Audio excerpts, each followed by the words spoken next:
தேவனே நான் ஓமதண்டையில்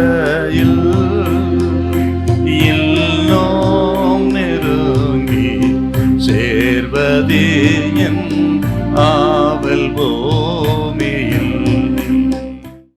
1 யோவான் 5:4-5 பாசி பார்க்கலாம். தேவனால் பிறப்பதெல்லாம் உலகத்தை ஜெயிக்கும், நம்முடைய விசுவாசமே உலகத்தை ஜெயிக்கிற ஜெயம். ஆக நமது விசுவாசமே உலகத்தை ஜெயிக்கிற ஜெயம். அப்போ உலகத்தை நாம் ஜெயிக்கணும். உலகம்னா மாம்சத்தின் இச்சை, இதுதாங்க உலகம். இதை நாம் ஜெயிக்க வேண்டும்.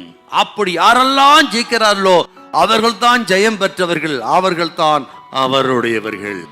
மாம்சத்தின் இச்சை, இந்த மாம்சத்தின் இச்சை அப்படின்னா ரட்சிக்கப்படுவதற்கு முன்பு வாழ்ந்த வாழ்க்கை, அதுக்கு பேர் தாங்க மாம்சத்தின் இச்சை. இந்த பழைய மனுஷன் மூர்க்கம், கோபம், காம விகாரம், வேசித்தனம், களவு, பொய், திருடு, இதெல்லாம் நிறைந்த ஒரு மனுஷன் இருக்கிறான் பாத்தீங்களா, அவன் தான் பழைய மனுஷன், ஜென்ம சுபாவ மனுஷன், ரட்சிக்கப்படாத மனுஷன். அவனுக்கு பேர் தாங்க மாம்சத்தின் இச்சை.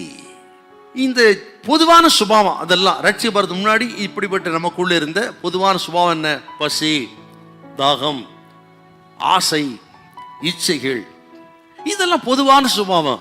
இது தப்பு கிடையாது. ஆனால் இவைகள் நம்ம என்றைக்கு ஜெயிக்குதோ அங்கதான் பாவம் ஆரம்பிக்குதுங்க.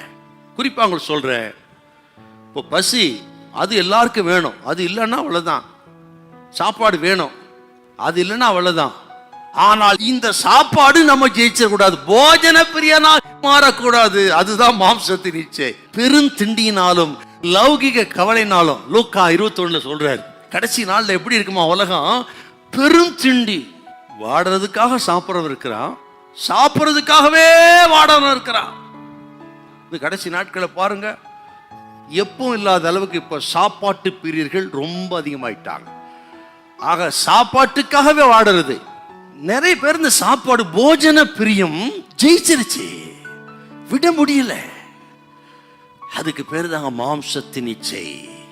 தூக்கம் வேணும் நமக்கு இல்லைங்களா? தூக்கம் இல்லைன்னா கஷ்டம், 2 நாள் தூங்கலாம் அவ்வளவுதான்.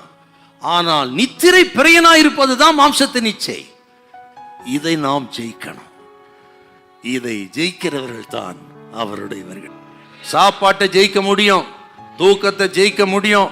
ஆக உலகப்புறம் சகல இச்சைகள், ஆசைகள் எல்லாம் ஜெயிக்க முடியும். அவர்களே அவருடையவர்கள்.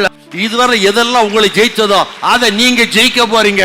இதுவரை எது உங்களை தோல்வி அடைய பண்ணியதோ, எது உங்களை வீழ்த்தின, அது எல்லாவற்றையும் கர்த்தர் வெற்றியை கொடுக்கிறார். தோல்வி இல்லை உங்களுக்கு. எதுவா இருக்கட்டும், குடும்ப வாழ்க்கையா இருக்கட்டும், படிப்பாகட்டும், தொழிலாகட்டும், நீங்கள் வெற்றி பெறுவீர்கள். ஹல்லேலூயா, ஹல்லேலூயா.